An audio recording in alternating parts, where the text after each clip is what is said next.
Biar nggak ketinggalan konten seru, subscribe dan aktifkan loncengnya. Like dan share juga ya. Nah, sekarang bagaimana cara aplikasi pemupukan Nusantara Grow Farm pada tanaman padi, khususnya dengan teknologi Haston ini. Yang pertama, kami jelaskan dulu bahwasanya pupuk kita ini dalam satu boxnya ini isinya 5 botol. Satu botolnya ini isinya 40 gram. Kandungannya terdiri dari bahan-bahan organik. Ada 29 jenis rempah yang disematkan di sini dan mikroba-mikroba pilihan.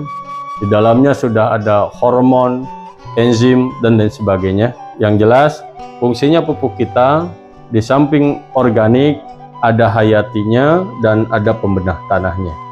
Nah, satu box ini untuk aplikasi 1 hektar lahan dari mulai pengolahan tanah sampai panen, ya, sampai panen. Cara aplikasinya untuk padi kita terbagi menjadi 2. Silahkan petani, sahabat tani Indonesia, pilih mana yang paling ringan atau mana yang paling mudah untuk dilakukan oleh petani.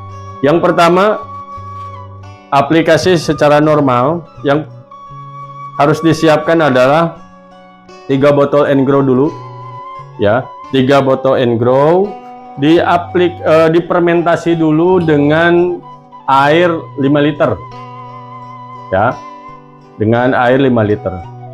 Saya sarankan wadahnya itu yang agak tebelan, ya, jerigen misalnya, jangan botol yang terlalu tipis. Nanti sahabat tani akan direpotkan ketika disimpan jangka panjang.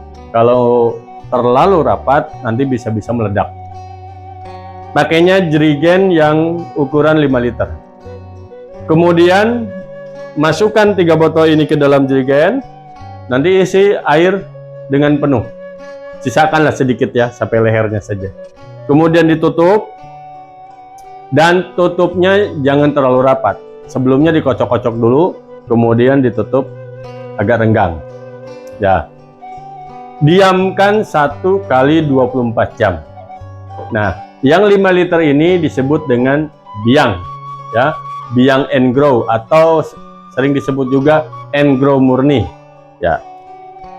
Bagaimana cara aplikasinya?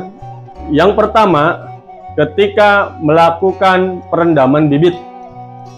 Jadi kalau mau menggunakan teknologi Haston, sebaiknya ya bibit itu disemai sendiri.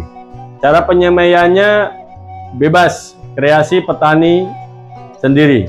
Tapi kalau misalnya mau ngikutin SOP-nya dari Haston itu sendiri, sebaiknya nanti lahan persemaian yang disiapkan itu 2 bahkan 4 kali lipat daripada lahan persemaian biasanya. Contoh, misalnya dalam 1 hektar lahan biasanya kita luas semai itu kurang lebih 400 meter, ya. Dengan menggunakan teknologi Haston ini, karena bibitnya itu bisa berlipat-lipat dibandingkan biasanya, maka luas yang dibutuhkannya itu sekitar 1000 sampai 2000 meter. 1000 sampai 2000 meter dengan bibit 100 kilo sampai 125 kilo. Nah, bibitnya prioritasnya silahkan, kebiasaan petani.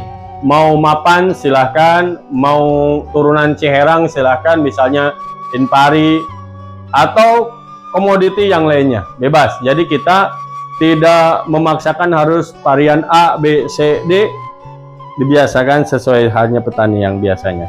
Nah, kemudian bibit sebelum disemai direndam dulu 1 kali 24 jam minimal sampai 3 kali 24 jam. Jadi siapkan wadah, mau ember silahkan, mau drum silahkan, gitu kan. Nanti bibit itu direndam. Dosisnya Engrow murni itu kita ambil 1 liter, ya, 1 liter dicampurkan dengan air biasa, disesuaikan dengan kebutuhan bibit yang akan kita rendam. Biasanya 1 kali 24 jam juga sudah mulai akar, meskipun belum keluar banyak, itu udah mulai netes kayak gitu. Nah, saran saya 3 kali 24 jam atau 2 kali 24 jam. Nanti ditiriskan dulu, kemudian nanti diangin-anginkan gitu ya sebelum sebelum disemai. Kemudian siapkan lahan persemaiannya sebelumnya. Ya, cara menyiapkan lahan persemaian seperti biasanya aja. Tapi kalau misalnya pakai SOP kita, sebaiknya pakai waring dulu. Kalau bahasa Sundanya jaring di bawahnya. Ya, dikasih jaring dulu karena nanti bibit yang akan dijadikan untuk ditanam di lahan itu adalah bibit tua. Ya. Nanti si bibit atau si benih yang sudah direndam itu disemai di lahan persemaian yang sudah disiapkan. Jaringnya 1 gulu dan itu lebarnya kurang lebih 120, panjangnya disesuaikan. Nah, kenapa harus pakai jaring? Itu untuk memudahkan pencabutannya. Jadi sampai ke akar-akarnya. Nah, nanti semainya itu jangan terlalu rapat. Jadi diusahakan agak renggang ya, bibitnya itu agak renggang. Sekitar 1 genggam itu untuk 1 meter. 1 meter persegi persemaian. Ya, 1 meter persegi persemaian. Nanti setelah disemai, diamkan di persemaian itu sampai 30 hari. Ya, jadi lama di persemaian itu 30 hari. Nah, selama di persemaian, air yang bekas rendaman bibit tadi, ya, air bekas rendaman benih tadi dipakai untuk nyemprot atau mupuk lahan persemaian. Waktunya boleh 7 hari sekali, boleh selang 10 hari. Jadi 10 hari setelah semai, kemudian hari ke-20 dan 1 hari sebelum tanam disemprot lahannya. Disemprot juga semaiannya. Nah, otomatis yang akan kita tanam ini adalah bibit tua, usianya sudah 30 hari setelah semai. Nah, kemudian ketika datang waktunya penanaman, sebelumnya petani 5 hari sebelum tanam ini sudah menyiapkan lahan yang akan kita tanami. Caranya, misalnya dalam 1 hektar itu kita bajak dulu, ya, bajak kasar. Bajak kasar boleh 2 minggu atau 3 minggu sebelum tanam. Sebaiknya lahan itu disemprot dulu dengan Engro murni tadi, ya. Berapa dosisnya? Ya udah tadi yang sisanya 4 liter lagi itu dipakai untuk nyemprot lahan. Pakai nyemprot lahan. Dosisnya bagaimana? Dosisnya disesuaikan kebutuhan 1 hektar lahan. Biasanya petani nyemprotnya berapa tangki? Karena setiap wilayah beda-beda juga. Ada yang cukup 10 tangki, silahkan. Jadi 4 liter sisanya dibagi 10. Dicampur dengan air biasa yang 16 liter per tangki. Atau misalnya di Klaten ada yang sampai 14 tangki atau 15 tangki, silahkan, yang penting 4 liter itu dibagi. Disemprot lahannya secara merata. Bagaimana kalau seandainya masih ada jeraminya? Itu lebih bagus. Ya, disemprot dulu kemudian dibajak.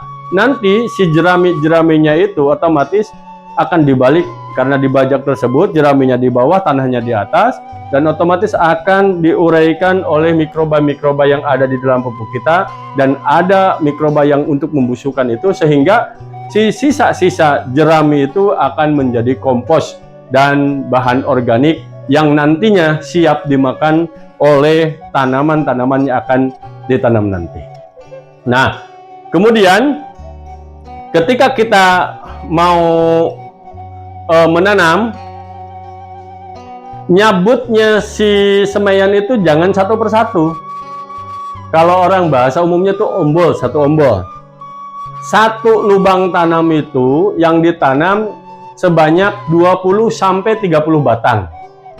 Tapi gak usah dihitung satu-satu ya. Kalau dihitung satu-satu 1 hektar kapan kelarnya. Jadi dikira-kirakan yang pertama, misalnya maaf saya sudah coba 1 kepelan kayak begini, itu isinya antara 25 sampai 30. Ya udah, ditarik dan jangan dicuci. Dan atasan juga nggak usah dipotong. Dan perlakukanlah dengan sopan sesama makhluk Tuhan. Jangan sampai dilempar-lempar. Kalau umat muslim ya udah sambil berdoa. Jadi satu ombol langsung ditanam. Kalau bisa tanahnya itu langsung ditanam dengan tanah-tanah yang ikutannya dari cabutan persemaian. Bagaimana ininya pola tanamnya? Kita bisa pakai jajar legowo. Bisa 21, bisa 41. Ya, kalau yang distandarkan oleh Haston, jaraknya itu 20 kali 30. Legowonya itu 40 cm. Silahkan 20 kali 30, kemudian legowonya 40 cm, supaya nanti Bapak Ibu akan mudah untuk penyemprotan berikutnya juga, dan kami rekomendasikan 2 jajarnya, legowonya 1. Kalau Bapak mau pakai metode misalnya yang tegel 40 kali 40 tanpa ada legowo, silakan. Saya maunya yang jajarnya 4, legowonya 1, silahkan. Ya. Dan itu semua sudah dicoba di berbagai macam lahan dan di berbagai macam medan, dan hasilnya alhamdulillah luar biasa. Nah, kemudian nanti setelah ditanam itu dengan jajar legowo, kapan pemupukan berikutnya? Pemupukan berikutnya itu hari ke-14 setelah tanam. Caranya bagaimana? Caranya 1 botol ini, 1 botol Engrow dilarutkan dengan 5 liter air, ya, 5 liter air. Kemudian nanti diamkan 1 kali 24 jam. Misalnya mau nyemprotnya hari ke-14, berarti hari ke-13 sudah diaplikasi, sudah difermentasi. Kemudian yang 5 liter itu dibagi 2. Dibagi 2. Yang setengahnya untuk pemupukan hari ke-14. Yang setengahnya lagi untuk pemupukan hari ke-28. Jadi 1 botol itu untuk tanaman bisa untuk 2 kali pemupukan dalam 1 hektar. Hari ke-14 yang 2,5 liter itu dibagi berapa tangki Bapak Ibu biasa nyemprot. Misalnya 14, ya udah dibagi 14. Misalnya 10, dibagi 10. Silakan. Nah, kemudian semprotkan ke tanamannya. Gak mesti harus kena ke tanahnya, ke tanamannya. Dosisnya disesuaikan tadi, tangki yang akan dipakai semprot untuk 1 lahan. Ya. Nah, kemudian setelah disemprot secara merata, nanti hari ke-28 1 bagiannya lagi, yang 2,5 liter. Itu kan ada jarak sekitar 2 minggu. Nah, ketika larutan Engrow ini atau biang Engrow ini disimpan dalam jangka waktu panjang, jadi sebaiknya dikasih makan, karena di dalamnya ada makhluk hidup. Tapi saya sarankan jangan dikasih nasi padang, kasihnya cukup molase saja. Molase berapa dikasihnya? Ya udah sekitar 50 cc atau 50 mili. Jadi setengah botol ini. Jadi ini 1 botol Engrow ini 100 cc atau 100 mili ya. Kalau dimilikan, ini setengah botolnya dimasukin. Bagaimana Pak? Di saya mah nggak ada molase atau tetes tebu, adanya gula merah. Silakan. Gula merah. Gula merah. Kalau misalnya yang bagus itu gula merahnya dicairkan, ya. Dicairkan 1:1. 1 kilo gula merah, kemudian 1 liter air direbus, sudah meleleh, ademkan, simpen di wadah, kemudian ambil 50 milinya untuk ke fermentasi yang tadi, untuk makanan mereka. Nah, Pak, ribet banget sih Pak. Ya, kalau merasa ribet juga, udah ambil gula merah kira-kira sebesar jempol kaki, celupkan aja di situ, ya. Nah, kemudian kapan pemupukan berikutnya? Pemupukan berikutnya adalah hari ke-42 dan hari ke-56 setelah tanam ya.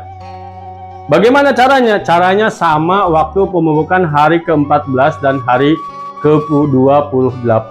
Selesai, tinggal nunggu panen ya. tinggal nunggu panen. Nah, sekarang bagaimana cara pemupukan kimianya?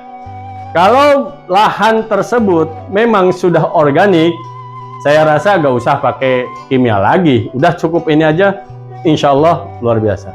Tapi kalau memang lahan itu sudah ketergantungan kimia, bahkan tanahnya itu sudah parah, keasamannya itu juga sudah tinggi, dikasih dolomit pun mau naik, pH-nya aja susah dan lain sebagainya. Jadi kita jangan langsung dilepas kimianya. Yang pertama, boleh menggunakan 100% kimia, 100% N-Grow. Artinya, silahkan petani menggunakan pupuk kimianya seperti biasa. Yang punya subsidi, pakai. Kalau misalnya kurang paham subsidi, pakai yang non subsidi, bagus gitu kan. Dan jangan khawatir, kandungan mikroba yang ada di pupuk kita, insya Allah bisa menguraikan residu-residu kimianya. Baik pupuk kimianya yang baru akan kita tabur, ataupun yang sudah melekat di dalam tanah yang sudah bertahun-tahun bahkan puluhan tahun pun insya Allah akan terurai dengan mikroba yang ada di dalam pupuk kita. Sehingga apa?